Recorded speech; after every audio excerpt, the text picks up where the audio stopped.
আসসালামু আলাইকুম। ওয়েলকাম করছি সরলরেখার প্রবলেম সলভিং এর আরও একটি লেকচারে। তো এই লেকচারে আমি হচ্ছে প্রশ্নমালা 3.8 এর 2 নাম্বার কোয়েশ্চেনটা সলভ করার চেষ্টা করছি। তো মনোযোগ দিয়ে দেখবা। ওকে, তো চলো শুরু করা যাক। 2 নম্বরের ক নাম্বার কোয়েশ্চেনটাতে বলা হচ্ছে এ বিন্দুকে পোলার স্থানাঙ্কে প্রকাশ করো। তা আমরা জানি দুই ধরনের স্থানাঙ্ক রয়েছে আমাদের বইতে, একটা হচ্ছে কার্তেশীয় স্থানাঙ্ক, একটা হচ্ছে পোলার স্থানাঙ্ক। ওকে, সো এই বিন্দুটা কি দেওয়া আছে? বিন্দুটা দেওয়া আছে হচ্ছে 2 - 2। এটা কোন চতুর্ভাগে আছে বলতো? অবশ্যই এক্স এর মান +2, ওয়াই এর মান -2। সো এই 4 নাম্বার চতুর্ভাগ বা চতুর্থ চতুর্ভাগে আছে, তাই না? আচ্ছা, ওকে। তো এইবার আমরা দেখতে পাচ্ছি যে এই মূল বিন্দু থেকে এ বিন্দুর সরাসরি দূরত্ব হচ্ছে OA, আর এক্স অক্ষের ধনাত্মক দিকের সাথে যে কোণটা তৈরি করতেছে সেটা হচ্ছে গিয়ে থিটা। তো এটাকে হচ্ছে আর বলা হয়, আর দ্বারা ইন্ডিকেট করা হয় মূল বিন্দু থেকে ওই বিন্দুটার সরাসরি ডিস্টেন্সকে হচ্ছে আর দ্বারা ইন্ডিকেট করা হয়। আর এক্স অক্ষের ধনাত্মক দিকের সাথে অ্যাঙ্গেলটা হচ্ছে থিটা। তো পোলার স্থানাঙ্কে হচ্ছে যদি আমি আর থিটা মান বের করতে পারি তাহলেই হয়ে গেল। তো আমরা জানি এটা হচ্ছে এক্স এর সমতুল্য বা ভুজ, এটা হচ্ছে কোটি, তাই না? আচ্ছা, এইবার আমরা জানি আর বের করতে গেলে কি করতে হয়? আর ইকুয়ালস টু হচ্ছে √ভুজ স্কোয়ার প্লাস কোটি স্কোয়ার। ওকে, সো দেখতে পাচ্ছি আমরা এক্স এর মানটা হচ্ছে 2, ওয়াই এর মানটা -2, দেন স্কোয়ার করে রুট করে দিলে হচ্ছে হয় কত বলতো? √8 আসতেছে। √8 মানে কত? 4 দুগুণে মানে 4 ইন্টু লেখা আছে, তার মানে দ্যাট মিনস 2√2। ওকে, সো 2√2 আসছে আমার আর এর মান। ওকে, এবার হচ্ছে আমরা অ্যাঙ্গেলটা বের করব। যেহেতু চতুর্থ চতুর্ভাগ অ্যাঙ্গেল, সেই কোনটা নেগেটিভ অ্যাঙ্গেল হবে? কেন? কারণ আমি এক্স অক্ষের ধনাত্মক দিক থেকে ঘড়ির কাঁটার দিকে গেছি, ক্লকওয়াইজ গেছি, তাই না? আচ্ছা, টেন থিটা মানে হচ্ছে গিয়ে তোমার y/x। আমরা জানি টেন থিটা মানে হচ্ছে গিয়ে y/x। তুমি চাইলে এখানটা মডুলাস দিয়ে দিতে পারো, দেন তুমি কোন চতুর্ভাগে আছে সেই অনুসারে আগে প্লাস মাইনাস দিয়ে দিবা। মানে তুমি কি ক্লকওয়াইজ যাচ্ছ নাকি অ্যান্টি ক্লকওয়াইজ যাচ্ছ সেই অনুসারে প্লাস মাইনাস দিয়ে দিবা। আচ্ছা, তাহলে আমরা বলতে পারি এখানে theta equals to ten inverse -2/2। এবং যেহেতু এইটা চতুর্থ চতুর্ভাগে আছে, সো এর আগে একটা মাইনাস দিয়ে দিলাম, মানে ক্লকওয়াইজ কোণ, এই জন্য। সো 10 কত ডিগ্রি মান? 1। 1045 ডিগ্রি মান হচ্ছে 1। 1045 মানে হচ্ছে গিয়ে π/4। সো আমরা বলতে পারি যে নির্ণয় হচ্ছে পোলার স্থানাঙ্ক r, থিটা ইকুয়ালস টু 2√2, হচ্ছে গিয়ে -π/4। আশা করি বুঝতে পারছো।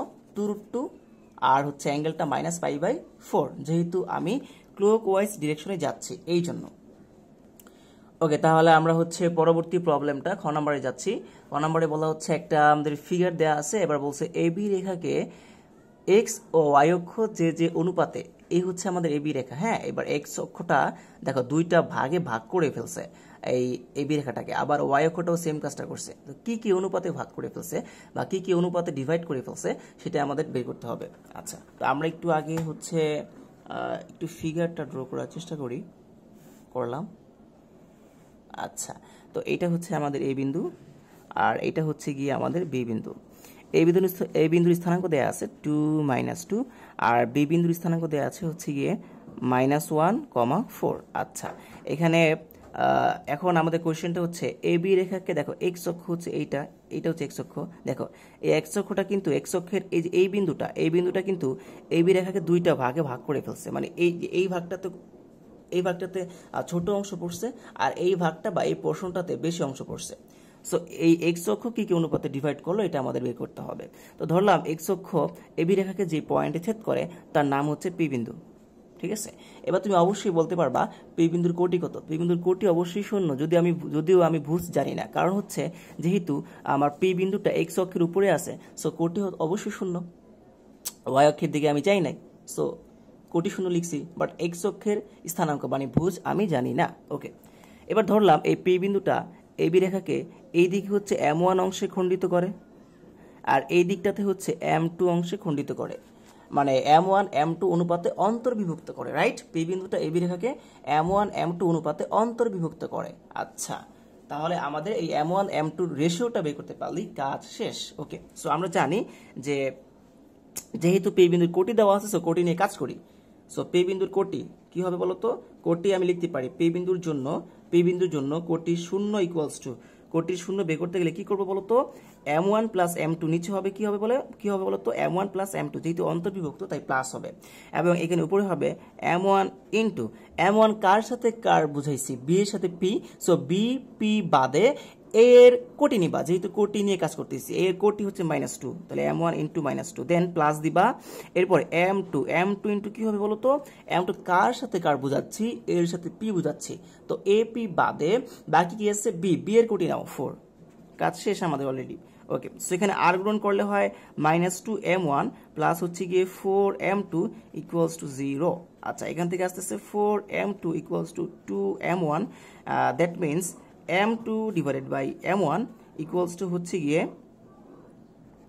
2/4, that means m2 divided by m1 equals to 1:2, তার মানে হচ্ছে গিয়ে m2 হচ্ছে গিয়ে 1, দেখো দ্যাট মিনস m1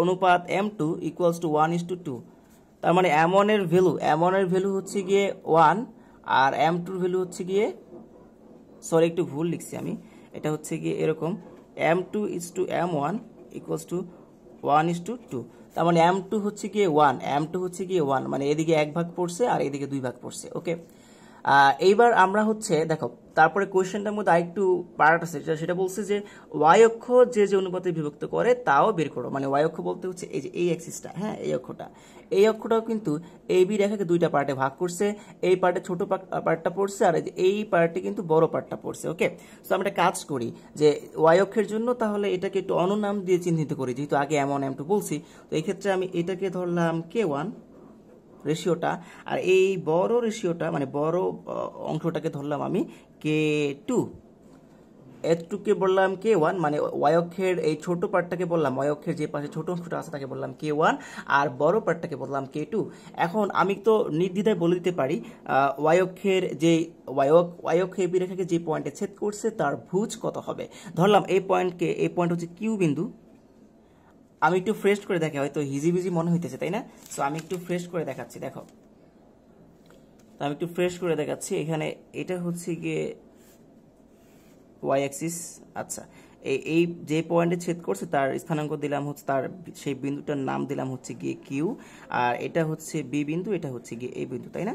আচ্ছা, বি বিন্দুর স্থানাঙ্ক হচ্ছে গিয়ে -1 + 4, আর এই বিন্দুর স্থানাঙ্ক হচ্ছে গিয়ে 2 - 2। আচ্ছা, দেখো এবার তো আমি ধরলাম এই কিউ বিন্দুটা এবি রেখাকে এই পার্টটাতে যে অংশে বিভক্ত করছে সেটা হচ্ছে গিয়ে k1, আর এই অংশটা একটু বড় অংশ, এটার নাম দিলাম হচ্ছে গিয়ে k2। এখন k1 আর k2 অনুপাতটা বের করতে হবে, তাহলেই কাজ শেষ।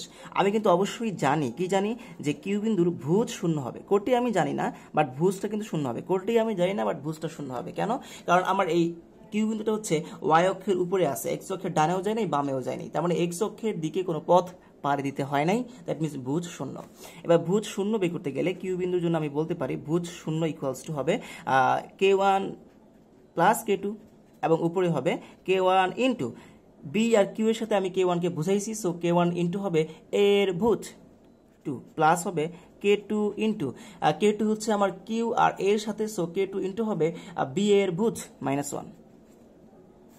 দেন তুমি আর গ্রহণ করে দাও, তাহলে কি আসে 2k1 minus k2 equals to 0, that means 2k1 equals to k2, that means k1 divided by k2 equals to 1/2, so k1 is to k2 equals to 1:2।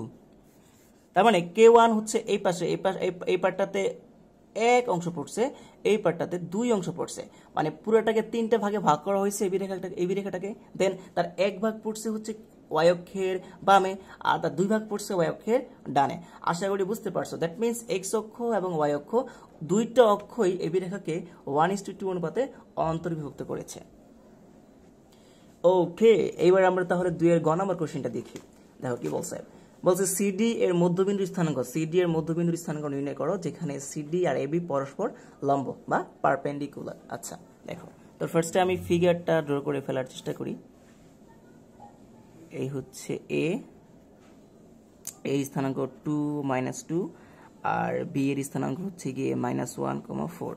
আচ্ছা, তো ডি বিন্দুটা হচ্ছে এবি রেখার মধ্যবিন্দু কিনা সেটা কিন্তু বলে দেয় না, জাস্ট বলছে ডি বিন্দুটা এ বি এর উপরস্থিত একটা বিন্দু। ধরলাম এই পয়েন্টে আছে, এখানে ডি বিন্দুটা এখানে দিয়ে দিছে এবং ডি বিন্দুতে একটা লম্ব আঁকা হয়েছে, সেই লম্বটা হচ্ছে গিয়ে সিডি। সিডি স্থানাঙ্ক বলে দিছে 4,3। ঠিক আছে, এবার বলছে যে সিডি এর মধ্যবিন্দুর স্থানাঙ্ক নির্ণয় করো। সিডি এর মধ্যবিন্দু হচ্ছে গিয়ে তোমার এই যে এই বিন্দুটা, নাম দিলাম আমি এটাকে কি দেওয়া যায়, ধরো এম বিন্দু দিলাম, মিডল পয়েন্ট, তাই এম দিলাম। আচ্ছা, এখন এম বিন্দুর স্থানাঙ্ক বের করতে গেলে অবশ্যই আগে ডি বিন্দুর স্থানাঙ্ক জানতে হবে। দুই মাথার স্থানাঙ্ক না জানতে পারলে তার মিডল পয়েন্টের স্থানাঙ্ক কিন্তু বের করা যাবে না। সো আমরা ডি বিন্দুর স্থানাঙ্ক বের করতে গেলে কি করতে হবে জানো? ডি বিন্দুর স্থানাঙ্ক বের করতে গেলে আগে আমাদের সিডি স্থানাঙ্ক, সিডির সমীকরণটা জানতে হবে। আর সিডির সমীকরণটা জানতে গেলে আমাদের এ বির সমীকরণটা জানতে হবে। আর আচ্ছা, তো যেহেতু আমাদের A B, A R B এর স্থানাঙ্ক দেওয়া আছে, আমরা খুব সহজে এখানে এ বি রেখাটার সমীকরণ বের করে ফেলতে পারি। তখন কি লাভ হবে দেখো, এ বি রেখার সমীকরণটা আমি বের করতেছি ফার্স্টে।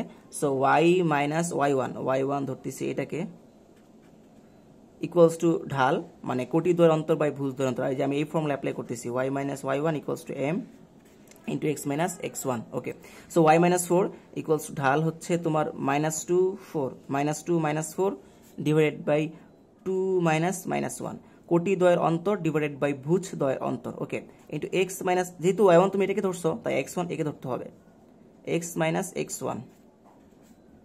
ওকে, সো এটা আসতেছে ওয়াই মাইনাস 4 ইকুয়ালস টু -6 আর +3, এখানে আসতেছে এক্স প্লাস 1, দেন আসতেছে Y minus 4 equals to -2 X plus 1, y minus 4 equals to minus twice x minus 2, that means twice x plus y minus 4 plus 2 equals to 0, that means twice x plus y minus 2 equals to 0। এই হচ্ছে আমাদের AB রেখার সমীকরণ।